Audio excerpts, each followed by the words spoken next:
बिस्मिल्लाहिर्रहमानिर्रहीम। अस्सलाम वालेकुम। कोऑर्डिनेशन एंड कंट्रोल की discussion. Question number 1। Which of the following is not involved in maintaining homeostasis? Homeostasis को maintain करने में क्या चीज इन्वॉल्व नहीं है? तो जिस तरह चैप्टर नंबर 15 के अंदर हमने पढ़ा कि जब स्टिमुलस होगा वार्मथ का, तो कोल्ड का रिस्पांस मिलेगा। मतलब गर्मी बढ़ेगी तो कूलिंग पैदा करके होम्योस्टेसिस मेंटेन किया जाएगा। तो इन्वर्स इफेक्टर रिस्पांस तो इन्वॉल्व होता है। रिफ्लेक्सेस की अगर बात की जाए तो रिफ्लेक्सेस भी बॉडी के अंदर एक होम्योस्टैटिक कंडीशन मेंटेन करने में इन्वॉल्व होते हैं। तमाम के तमाम नहीं, लेकिन जिस तरह इंसुलिन रिफ्लेक्स के अंदर जैसे ही ग्लूकोज का लेवल बढ़ता है, ये एक रिफ्लेक्स के तौर पर इंसुलिन को रिलीज होने का सबब बनता है और बॉडी के अंदर इस तरह ग्लूकोज का लेवल मेंटेन होता है। तो रिफ्लेक्सेस भी, क्योंकि यहाँ जस्ट रिफ्लेक्सेस है, nervous reflex, endocrine reflex, reflex है, तो रिफ्लेक्सेस भी बहरहाल इन्वॉल्व हैं in maintaining homeostasis. Feedback control definitely involve है होम्योस्टेसिस मेंटेन करने में। तो वो ऑप्शन जो होम्योस्टेसिस को मेंटेन करने में इन्वॉल्व नहीं है। तो फीडबैक कंट्रोल आप जानते हैं दो तरह का होता है, एक पॉजिटिव और एक नेगेटिव। तो नेगेटिव फीडबैक तो होम्योस्टेसिस को मेंटेन करता है, लेकिन पॉजिटिव फीडबैक होम्योस्टेसिस को मेंटेन नहीं करता, बल्कि किसी कंडीशन को मुसलसल बढ़ाता चला जाता है और बिल आखिर वो प्रोसेस खत्म हो जाता है, जिस तरह parturition. Question number 2। Pick the pair of neuro hormones. Neuro hormone उनको कहते हैं कि वो केमिकल मैसेंजर जो हार्मोन की तरह ब्लड में ट्रैवल करते हैं, लेकिन एंडोक्राइन ग्लैंड से रिलीज नहीं होते, बल्कि न्यूरॉन से रिलीज हुआ करते हैं। तो न्यूरो हार्मोन्स और हार्मोन्स में अगर डिफरेंस आ जाए तो वो आपको ध्यान में क्लियर होना चाहिए। चैप्टर नंबर 17 में हार्मोन और न्यूरो हार्मोन दोनों टर्म इस्तेमाल हुई हैं, दोनों की डेफिनेशन मौजूद है। तो गिवन ऑप्शन में it is the oxytocin O X T and ADH, जो कि दोनों neuro secretory cells of hypothalamus में प्रोड्यूस होते हैं, ब्लड में रिलीज होते हैं एंड पोस्टीरियर पिट्यूटरी के, और ब्लड के जरिए लाई के हार्मोन ट्रेवल करते हैं to their target. Question number 3। secretions from dash are not involved in coordination in body। किसकी सिक्रीशन बॉडी में कोऑर्डिनेशन का काम नहीं करती? तो कोऑर्डिनेशन कम्युनिकेशन के जरिए मुमकिन होता है, और कम्युनिकेशन होता है केमिकल मैसेंजर के जरिए से। यानी कोई सेल एक ऐसा केमिकल रिलीज करे जो पैगाम दे किसी दूसरे सेल को, या इवन उसके अपने आप ही को, ऑटोक्राइन भी कंडीशन होती है कि पैगाम देने के लिए जो केमिकल इस्तेमाल होगा वो केमिकल मैसेंजर होगा। अब अगर सिक्रीट किया जा रहा है तो एंडोक्राइन सेल की सिक्रीशन यानी हार्मोन्स भी केमिकल मैसेंजर हैं जो कम्युनिकेट करने के जरिए से कोऑर्डिनेशन पॉसिबल बनाते हैं। Neuro secretory cells neuro hormone release करते हैं, nerve cells neuro transmitter release करते हैं। तो चाहे वो न्यूरो ट्रांसमीटर हो, चाहे वो कह लें कि न्यूरो हार्मोन्स हों, दोनों के दोनों इन्वॉल्व होते हैं इन केस ऑफ कम्युनिकेशन। तो कोऑर्डिनेशन में एंडोक्राइन सेल की सिक्रेशन भी शामिल है, कोऑर्डिनेशन के अंदर न्यूरोसेक्रेटरी सेल की सिक्रेशन भी शामिल है, कोऑर्डिनेशन नर्व सेल के जरिए भी होता है। तो वो secretion that are not involve in coordination वो है दरअसल एक्सोक्राइन सेल्स की सिक्रेशन। Exocrine cell for example sweat, for example saliva. Exocrine secretion से निकलने वाली सिक्रेशन सिक्रेशन जरूर है, केमिकल भी है, लेकिन वो पैगाम बरी का काम नहीं करती, यानी केमिकल मैसेंजर के तौर पर एक्ट नहीं करती। तो ना वो केमिकल मैसेंजर के तौर पे एक्ट करती हैं और ना ही कोऑर्डिनेशन को मेंटेन करती हैं। Question number 4। Neurosecretory cell bodies are abundant in the, neurosecretory cells कहाँ पर ज्यादा हैं? तो न्यूरोसिक्रेटरी सेल्स आपको अबंडेंट मिलेंगे इन द हाइपोथैलेमस, जहाँ से अभी हम बात कर रहे थे कि एडीएच और ऑक्सीटोसिन भी रिलीज होते हैं। Which one of the following reinforces the effect of sympathetic system? Sympathetic system act करता है फाइट एंड फ्लाइट के केस में। तो फाइट एंड फ्लाइट के केस में ब्लड प्रेशर बढ़ता है, ग्लूकोज लेवल बढ़ता है, और इसी तरह जो बाकी काम है, फाइट एंड फ्लाइट मोड को सपोर्ट करता है हार्मोन्स या neurohormone from adrenal medulla, adrenal medulla. Option A को अगर हम देखें तो ये है रीनल मेडल्ला। रीनल मेडल्ला का मतलब है किडनी का मेडलरी पार्ट जिसमें पायरामिड्स पाए जाते हैं। एड्रीनल मेडल्ला यहाँ पे होता तो ये ऑप्शन दुरुस्त होता। Hormones from gastric cavity, gastric cavity के हार्मोन वो भी सिंपैथेटिक को सपोर्ट नहीं करते। Adrenal corticoid, adrenal corticoid release होते हैं एड्रीनल कॉर्टेक्स से। तो जो फाइट एंड फ्लाइट का मोड है से एकदम बॉडी का ब्लड प्रेशर बढ़ना, ग्लूकोज का लेवल बढ़ना, हार्ट बीट का बढ़ जाना, उसको एड्रीनल मेडल्ला के हार्मोन तो सपोर्ट करते हैं, एड्रीनल कॉर्टिकॉइड्स उसको डायरेक्टली सपोर्ट नहीं करते। तो गिवन ऑप्शन में जो जवाब दुरुस्त होगा वो होगा none of above. Question number 6। ADH is produced by hypothalamus and transported to posterior pituitary through। ADH produce तो हुआ हाइपोथैलेमस में, ट्रांसपोर्ट हुआ पोस्टीरियर पिट्यूटरी में, लेकिन किसके जरिए से?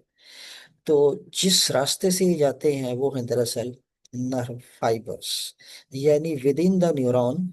नर्व फाइबर का मतलब है axons, axonal transport, the long axon of neurosecretory cell in the hypothalamus, वो आकर ओपन होते हैं into the posterior part of pituitary। Book में अगर हम डायग्राम देखें चैप्टर नंबर 17, जी पिट्यूटरी पार्ट के, जी यहाँ पर ये डायग्राम है चैप्टर नंबर 17 की। इस चैप्टर नंबर 17 में ये है न्यूरो सिक्योरिटी सेल्स जिनसे एडीएच प्रोड्यूस होता है। ये एडीएच ऑक्सीटोसिन या एडीएच, ये यहाँ पे देखें इस न्यूरॉन के इस लॉन्ग एक्सॉन के अंदर रहते हुए दे आर बीइंग ट्रांसपोर्टेड। तो ये नर्व फाइबर के अंदर अंदर चलते हुए ये पहुंचते हैं इन द पोस्टीरियर पिट्यूटरी। यहाँ पर पोस्टीरियर पिट्यूटरी के अंदर ये नर्व एंडिंग में आकर स्टोर हो जाते हैं, और स्टोर होने के बाद यहाँ से उस वक्त रिलीज होते हैं जब इनको ऊपर से नर्व इम्पल्स के जरिए पैगाम मिलता है, यानी सेंसरी स्टिमुलस जैसे ही मिलता है तो यहाँ से फिर एडीएच और ऑक्सीटोसिन रिलीज हुआ करते हैं। So, in case of ADH and oxytocin, they are produced in hypothalamus and they travel to posterior pituitary through nerve fibers. Question number 7. Release of thyrotropin release factor from teeth from thalamus is controlled by the level of thyroxine itself। Blood के अंदर thyroxine का level ही control करता है thalamus से release of thyrotropin release factor के लिए। Question number 8। Endocrine cells found in secrete primary hormone. Primary hormones, अब यहाँ पे ऑप्शंस हैं हमारे पास। Pituitary gland as a whole primary hormone produce नहीं करता। पिट्यूटरी ग्लैंड का जो एंटीरियर पार्ट है जिसे एंटीरियर पिट्यूटरी या एडिनो हाइपोफिसिस का नाम दिया जाता है, दैट इज ट्रू एंडोक्राइन, जहाँ से प्राइमरी हार्मोन रिलीज होते हैं। जो न्यूरो हाइपोफिसिस है वहां से कोई हार्मोन, वहाँ कोई हार्मोन एक कह लें कि प्रोड्यूस नहीं होता, क्योंकि अगर वहां से हार्मोन कोई प्रोड्यूस होता तो वहां पे कोई एंडोक्राइन टिश्यू होनी चाहिए थी। इसलिए there is no endocrine cell in the neurohypophysis. Endocrine cell are the part of adenohypophysis, जहां बहुत से प्राइमरी और ट्रॉफिक हार्मोन प्रोड्यूस होते हैं। Question number 9, both endocrine and neuro secretary sales produce. Chapter number 17 के आखिर में comparison का टेबल दिया हुआ है। तो दोनों में कॉमन क्या है कि एंडोक्राइन सेल्स भी और न्यूरोसेक्रेटरी सेल्स भी प्रोड्यूस करते हैं केमिकल मैसेंजर्स। क्योंकि अगर हम हार्मोन का नाम दें तो न्यूरोसेक्रेटरी सेल से हार्मोन पैदा नहीं होता। न्यूरो हार्मोन कहें तो वो एंडोक्राइन से पैदा नहीं होगा। न्यूरोट्रांसमीटर भी एंडोक्राइन से प्रोड्यूस नहीं होगा। हार्मोन वो न्यूरोसेक्रेटरी से प्रोड्यूस नहीं होता। अलबत्ता चाहे वो न्यूरो ट्रांसमीटर हो, न्यूरो हार्मोन हो या हार्मोन हो, all these are chemical messengers. ये सब के सब केमिकल मैसेंजर्स कहलाते हैं। Question number 10, any hormone, neurotransmitter और neurohormone gives its effect when it. अब हार्मोन हो, न्यूरोट्रांसमीटर या न्यूरो हार्मोन, सबके सब केमिकल मैसेंजर हैं। और मैसेंजर पैगाम बर को जब तक कोई रिसीव करने वाला रिसेप्टर ना हो तब तक पैगाम वसूल नहीं हो सकता। तो चाहे कोई हार्मोन हो, न्यूरोट्रांसमीटर या न्यूरो हार्मोन, इनका इफेक्ट तभी नजर आएगा when it binds with its receptor molecules. Question number 11, olfactory and optic cranial nerves are pure sensory nerves as they comprise। olfactory और optic cranial nerves दोनों cranial nerves हैं। cranial nerves तीन तरह की होती हैं, सेंसरी भी, मोटर भी और मिक्स भी। तो olfactory और जो ऑप्टिक हैं ये प्योर सेंसरी नर्व होने का मतलब है कि they only have the nerve fibres from sensory neuron. They are sensory. जो सेंसरी नर्व्स हैं उनमें सेंसरी न्यूरॉन के फाइबर होंगे, जो मोटर नर्व्स हैं उनमें मोटर न्यूरॉन्स, और जो मिक्स होते हैं उसके अंदर सेंसरी और मोटर दोनों पाए जाते हैं। So the option, true option is sensory nerve fibers. Question number 12. The myelin sheath of the nerve fiber is discontinuous at intervals called। Myelin sheath of nerve fibre, nerve fibre की myelin sheath जहां पर discontinuous होती है वो दरअसल कहलाते हैं nodes of Ranvier। The part of the neuron that perform basic cell functions such as protein synthesis is called। Neuron का वो पार्ट जो तमाम बेसिक सेल फंक्शन जिसमें एंडोप्लाज्मिक रेटिकुलम, गोल्गी एपरेटस, वो दरअसल उसकी मेन बॉडी या सोमा है, जहाँ पे बुनियादी काम सारे सेंटर में होंगे, जिसमें न्यूक्लियस भी मौजूद होगा। Question number 14, neurons can be recognized as sensory, motor and associative in case of। Neurons को हम सेंसरी, मोटर और एसोसिएटिव के तौर पर रिकॉग्नाइज करते हैं, सिर्फ होमियोसेपियंस में नहीं। जवाब दुरुस्त है लेकिन best option. Large brain animals, primates, दुरुस्त है लेकिन it is not best option. Animals classified in Mammalia, mammals के अंदर भी ये बात दुरुस्त है लेकिन वही बात, it is not the best option. Animals with centralise type of nervous system, वो एनिमल्स जिनके अंदर centralise type of nervous system पाया जाए उनमें हम सेंसरी, मोटर और इंटरमीडिएट को पहचान कर सकते हैं। इसी चैप्टर 17 के अंदर बाकायदा दो टाइप के नर्वस सिस्टम दिए गए हैं। एक है डिफ्यूज टाइप और एक है सेंट्रलाइज टाइप। तो सेंट्रलाइज्ड के एग्जांपल के अंदर लिया गया है प्लेनेरिया। अब प्लेनेरिया ना तो मैमल है, ना प्राइमेट है, ना होमोसैपियन। प्लेनेरिया इज इनवर्टिब्रेट और बेसिकली बिलोंग करता है निडेरिया, सॉरी, फ्लैटवर्म से। फ्लैटवर्म यानी चपटे। तो फ्लैटवर्म्स तीसरा फाइलम। तो इट मीन्स कि जिन एनिमल्स के अंदर centralise type of nerve system है, वहां पर हमें तीन तरह के न्यूरॉन भी देखने को मिलते हैं।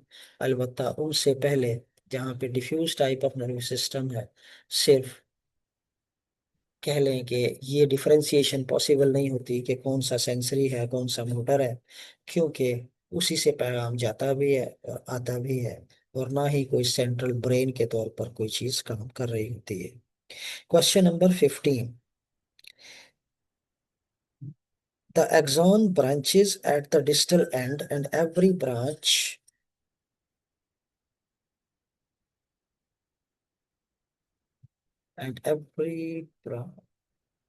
ends in a एक्सॉन अपने डिस्टल एंड पर ब्रांच होता है, और हर ब्रांच अपने डिस्टल एंड पर क्या बनाती है, एक साइनेप्टिक नोड, ताकि वहां से साइनैप्स के जरिए से मैसेज को आगे कन्वे किया जा सके।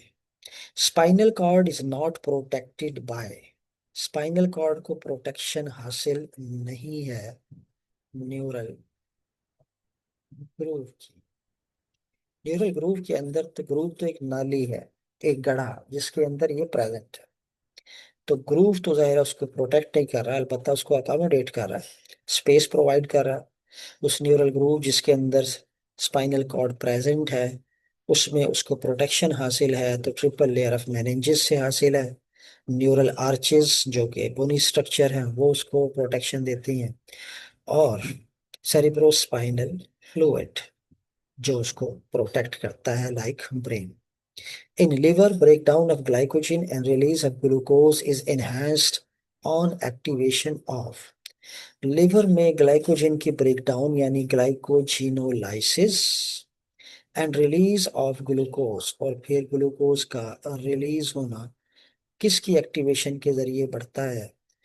तो जाहिर है रेस्ट एंड रूमिनेशन के अंदर तो ग्लूकोज का लेवल नहीं बढ़ाया जाता, पैरासिम्पथेटिक में भी ग्लूकोज का लेवल नहीं बढ़ता।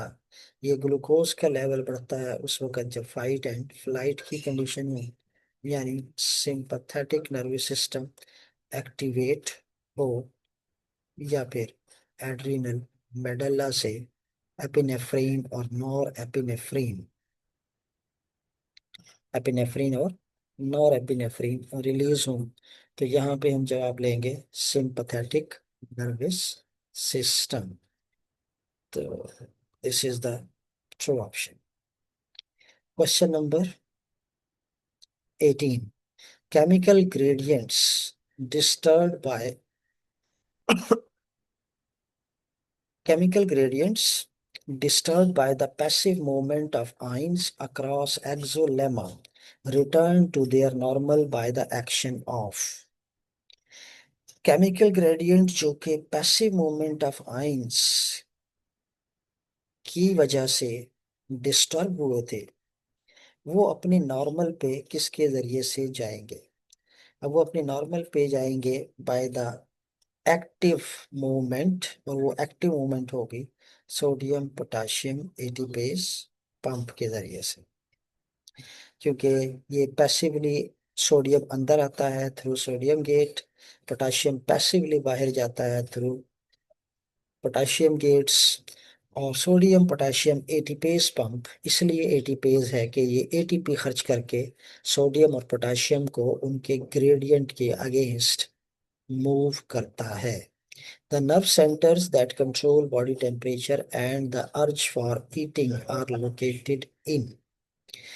तो ये जो नर्व सेंटर है जो बॉडी टेम्परेचर और ईटिंग वगैरह को भी कंट्रोल कर रहा है, ये कहाँ पे मौजूद है, ये मौजूद है इन द लिम्बिक सिस्टम। ठीक है जी, as a whole limbic system के पार्ट पे इसकी description. Question number 20। Endocrine system consist of some dash endocrine gland tissues lying in different parts of the body. ये तकरीबन 20 के करीब डिफरेंट टिश्यूज एंड ऑर्गन्स हैं जो एंडोक्राइन केमिकल मैसेंजर रिलीज करते हैं और बनाते हैं endocrine system of the body.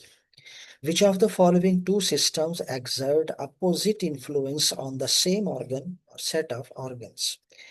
दो सिस्टम जिनका इम्पैक्ट एक दूसरे के अपोजिट है, यानी एक्ट करेंगे एक ही के ऊपर, लेकिन एक एक डायरेक्शन में काम कर रहा है तो दूसरा उसको दूसरी डायरेक्शन में उसके अपोजिट उसको एंटागोनाइज करेगा। ठीक है, एंटागोनाइज करेगा। तो एंटागोनिस्टिक यहाँ पे अगर हम देखें तो कंडीशन, अगर हम ये कहें कि एंडोक्राइन एंड एक्सोक्राइन एक दूसरे के अपोजिट काम करते हैं तो ऐसा नहीं। एंडोक्राइन रेगुलेट करता है और एक्सोक्राइन का काम तो रेगुलेशन है ही नहीं। तो हम उसको ये नहीं कहेंगे कि वो, अगर एंडोक्राइन रेगुलेट करता है और एक्सोक्राइन उसको डी रेगुलेट कर देता है तो फिर हम इन दोनों को कहते हैं कि ये एक दूसरे के अपोजिट काम कर रहे हैं। Option B muscular and nervous system. Muscular और नर्वस सिस्टम का काम ही अलग अलग है, इसलिए इसको भी अपोजिट नहीं कहा जा सकता। Sympathetic and parasympathetic nervous system. जी, सिंपैथेटिक फाइट एंड फ्लाइट और पैरासिम्पैथेटिक रेस्ट एंड रूमिनेशन। तो इन दोनों के बारे में कहा जा सकता है कि ये एक दूसरे के काम को एंटागोनाइज करते हैं, opposite. For example sympathetic fight and flight के अंदर हार्ट बीट को बढ़ाता है, पैरासिम्पैथेटिक उसी हार्ट बीट को कम कर देता है। यानी दोनों हार्ट के ऊपर काम कर रहे हैं लेकिन एक का काम दूसरा रिवर्स करता है। तो sympathetic and parasympathetic systems are the two systems that exert opposite influence on the same organ or set of organs. Question number 22. Which part of the hindbrain is responsible for coordination in body movements? For example, hand-eye coordination. Hand eye coordination के अंदर कौन सा part है जो इस system को कह लें कि कंट्रोल कर रहा है? तो हाइंड ब्रेन का पार्ट जो इसको कंट्रोल करने में इन्वॉल्व है वो इट इज सेरिबेलम। जी, इट इज सेरिबेलम। तो बुक के अंदर सिंपल वर्डिंग दी गई। Question number 23। Extracellular fluid contains more dash than intracellular fluid. Extracellular fluid में ज्यादा क्या है इंट्रासेलुलर के मुकाबले में? अब जो सेल से बाहर इंटरस्टिशियल फ्लूइड या एक्स्ट्रा सेलुलर फ्लूइड है उसके अंदर सोडियम ज्यादा होता है लेकिन पोटाशियम तो सेल के अंदर ज्यादा होता है। तो ऑप्शन ए नहीं बनेगा। पोटाशियम एंड क्लोराइड, तो पोटाशियम भी सेल के अंदर ज्यादा है बाहर नहीं है, ये ऑप्शन भी नहीं होगा। तो ना ए ना ही B. C option chloride and sodium ion, this option is true because जिधर सोडियम होगा उधर क्लोराइड भी उसके साथ साथ मौजूद हुआ करता है। यानी आउटसाइड द सेल सोडियम ज्यादा है तो समझ लें कि क्लोराइड भी सोडियम के साथ बाहर ही ज्यादा है। चौथा जो ऑप्शन है D option calcium and potassium, तो पोटाशियम के से आप समझ सकते हैं कि पोटाशियम तो सेल के अंदर ज्यादा होता है। तो बाकी तीन ऑप्शन के अंदर पोटाशियम की मौजूदगी ऑप्शन ए में, बी में और सी और डी में आपको बता रही है कि ये तीन ऑप्शन दुरुस्त नहीं है and the true option is C. Question number 24. Cell bodies of neurons belonging bringing information towards the spinal cord are located in। उन न्यूरॉन्स की सेल बॉडीज जो इंफॉर्मेशन स्पाइनल कॉर्ड की तरफ लेकर आते हैं, यानी सेंसरी न्यूरॉन। तो इन सेंसरी न्यूरॉन की जो सेल बॉडी है वो डोर्सल रूट गैंग्लियन में प्रेजेंट होती है। Question number 25। Because of the central canal in spinal cord, spinal cord में जो सेंट्रल कैनाल है हैविंग, जिसमें क्या मौजूद है, nervous system is called dorsal hollow nervous system. अब इसके अंदर अगर हम ये कहें कि कुछ भी नहीं है, नथिंग, तो ये कहना गलत हो जाएगा, क्योंकि उसमें कुछ ना कुछ तो है। ठीक है, क्या है उसके अंदर?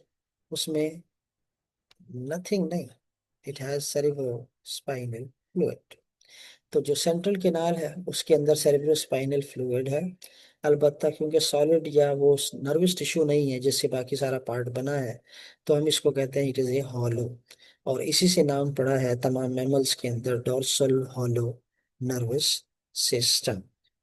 सेल बॉडीज या neural fibres, they are not part of group, they are not part of that hollow, इस कहने के hollow part of that spinal cord, central canal का हिस्सा न्यूरल फाइबर नहीं होते। Question number 26। The dendrites of certain branch profusely giving cell a tree-like appearance. Dendrites of certain, ये है certain associative neurons। Associative neuron यानी intermediate neurons बाज ऐसे हैं कि उनकी डेंड्राइट्स इतनी ज्यादा हैं कि वो बहुत ही प्रोफाइल एक ट्री की तरह नजर आते हैं। ये बात बाकायदा बुक के अंदर स्पेसिफाई की गई है, चैप्टर 17 के अंदर, जहाँ पे न्यूरॉन्स की डायग्राम हमें देखने को मिलती हैं। जी, यहाँ पर पेज नंबर 60। तो पेज नंबर 60 में यहाँ पे अगर हम देखें तो ये वाली डायग्राम, तो ये ऐसा लगता है जैसे कोई दरख्त, हाईली प्रोफ्यूज्ड। तो this is a type of intermediate neuron. Intermediate neuron, they are called associative neurons. Question number 27. Nerve fibers outside the CNS are protected by neuroglia called। Nerve fibre जो कि सीएनएस से बाहर यानी पीएनएस में है, तो PNS में उनको प्रोटेक्ट करते हैं वो न्यूरोग्लाइल सेल जो कहलाते हैं Schwann cells. Question number 28।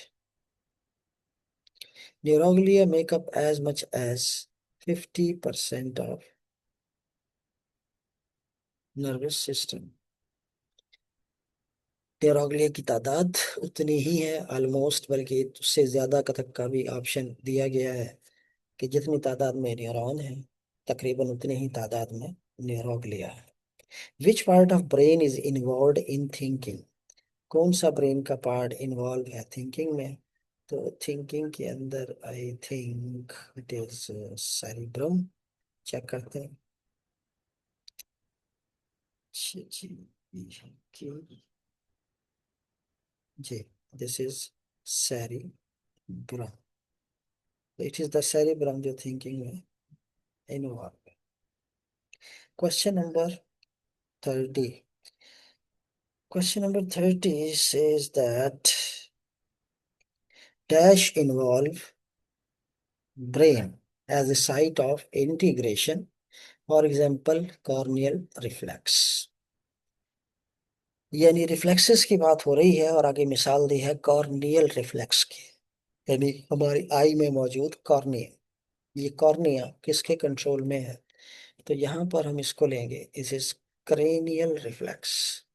These are cranial reflex जिसके नतीजे में, जिसके अंदर brain will be site of integration.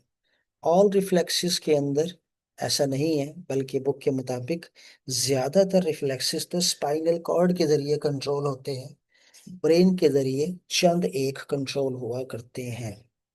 Option be all nerve reflexes, ये भी गलत है, क्योंकि तमाम नर्व रिफ्लेक्सेस जो है ब्रेन से कंट्रोल नहीं होते। और ऑप्शन टू डी है कंडीशन रिफ्लेक्स। ये कंडीशन रिफ्लेक्स जो है ये लर्निंग टाइप 2 है गालिबन। तो इसके अंदर भी ये कह लें कि जो साइट ऑफ इंटीग्रेशन है वो लाजमी तौर पर ब्रेन हो, ये नहीं कहा जा सकता। तो ये हो गया हाफ पेपर। सेकेंड हाफ दूसरे पार्ट में। अल्लाह हाफिज।